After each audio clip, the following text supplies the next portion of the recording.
Ал сәлеметсіздер балалар, тағы да понедельник күні бізде сор болады бірінші, сондықтан сендерді геометриядан осы бүгінгі шықпай қалған екі жүзіктерді видео сабақ жасап жіберемін. Дұрыстап мұқият тыңдап алыңдар, түсініп алыңдар. Негізгі нәрсе түсініп алу.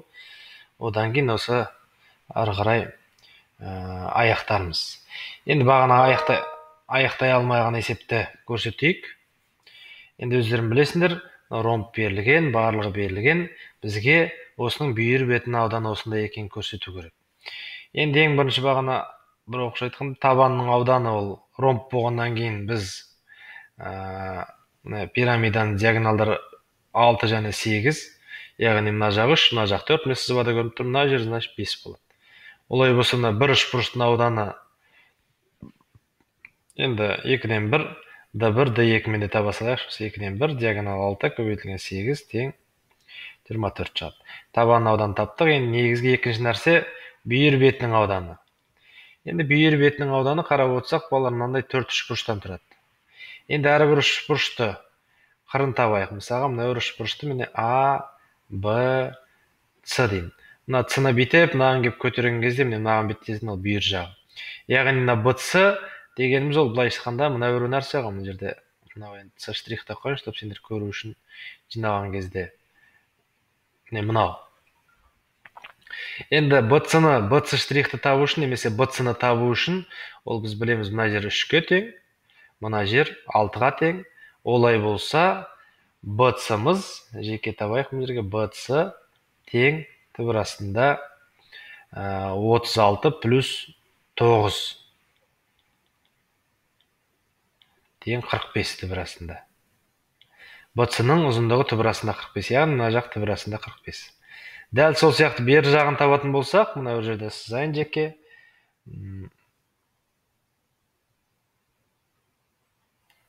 Так, міне сыздап. Бұл дегеніміз мына жері 6, мына жері яғни бағана білеміз біз 4. Яғни AC, яғни AC штрих ол AC-ға тең, ол тең болып тұр 36 плюс 16. Сонда 52 шығады. Енді мына үшбұрыштың ауданын жеке қарастырайық. Сонда мынандай тұрған үшбұрыш ол ромбтың астындағы табаны міне мына А, Б, С. Мына жер бізде 5. AC-ны бағана таптық, бұл бізде 45 түбір астында. А мына жақ түбір астында 52. Енді осының ауданын табу үшін әрине биіктік жүргіземіз. Бұны бір ABC D деп қойайын. D нүктесі. Мына жер X десек, мына жақ мына жақты X дейік, мына жақ 5 минус X болады.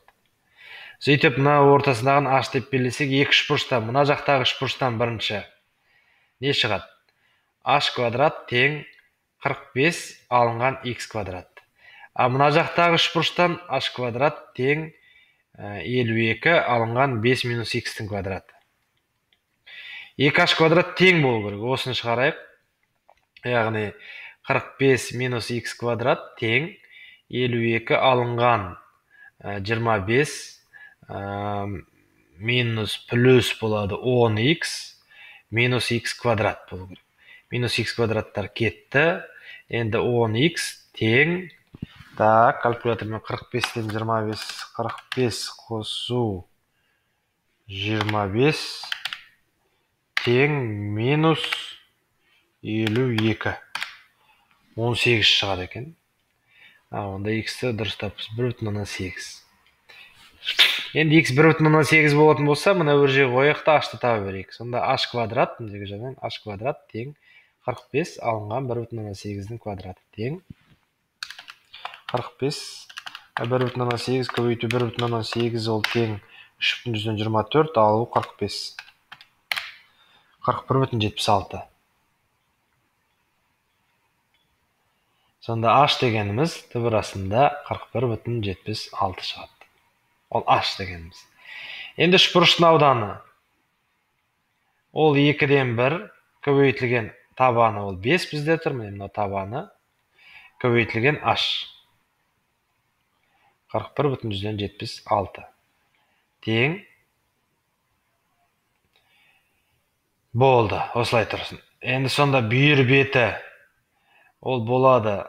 Бүйір беті бізде 4 сондай үшбұрыштан тұрады. Осыны көбейтем 2-ден 1-ге, көбейтем 5-ке, көбейтем 41,76-ға. Тең. Жақты былай сызық қойыңыз, чтоб сендер көріну үшін.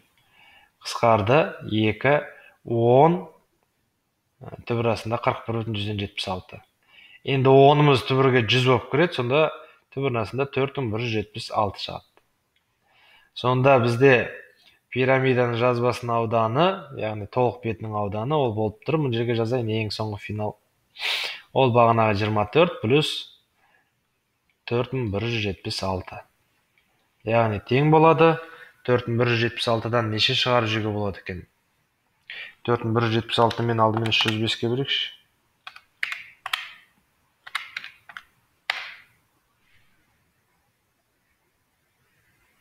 Бөлінбей тұрған, мынау дегеніміз дұрыс сияқты. Так, 4176. Ол да осылай ғана болатын шығар енді. Болды, онда үй жұмысында негізіне есепте кітап қате кеткен болу керек. Үй жұмысы онда орындамайсыңдар, басқа үй жұмысын тағы да берермін.